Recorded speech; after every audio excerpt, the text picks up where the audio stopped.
نقلقل الرز ونقول لكم ما شاء الله اللحم ذايب وريحته تجنن كده، تاخذون طعم اللحم الحقيقي. أنا طعمه يجنن، جربوا طريقتنا إن شاء الله بيعجبكم مرة خيال. هاي روز. هاي مدام. How are you؟ هاي مدام. الحمد لله. اليوم روز بتوريكم طريقة مقلقل لحم. هذه بنات أحلى طريقة مقلقل ممكن تجربونها ومرة سهلة. بنسويها في قدر الضغط أديسون، لكن إذا تبغون تسوونها في قدر عادي نفس الطريقة بزيدوا الوقت. يلا روز. Hello mga kabayan, may magawa ako ng miggalgal laham. Ayan, ready ko na itong 1 kilo ng laham. Hiniwa ko siya ng small piece with little fat. Ayan, small piece. At hiniwa ko itong 3 onion, small piece. 1 tomato, small piece. And 1 bell pepper, small piece. At ready ko yung hot chili.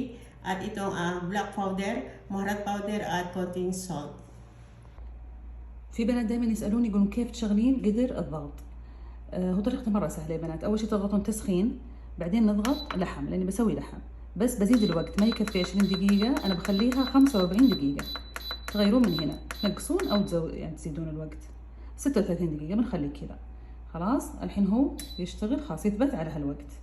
بيسخن الحين، بعدين بنحط فيه اللحم أشوحه لحد ما ينشف، بعدين بضيف له باقي الخضار. يلا روز وريهم الطريقة. Yan, open ko na yung start ng apoy niya, ito. Then, meat. At ito, i-plus ko yung minutes niya kung ilan ang kailangan natin. خلاص. Ayan. Mainit na siya at ngayon i-add ko na itong meat.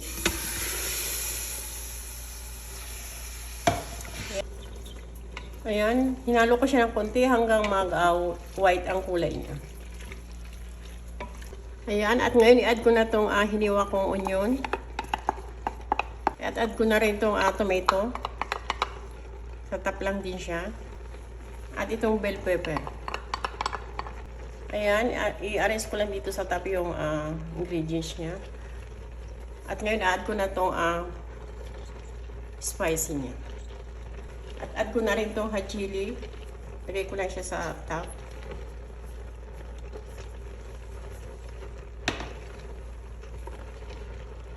At ngayon tatakpan ko na siya. Ayan, lock na. Ayan na natin mag-stop yung heat niya at after, done na siya. Ayan, after 40 minutes, nag-turn off na siya at ito inopen ko yung air niya, tapos na siya. At ngayon, open ko na.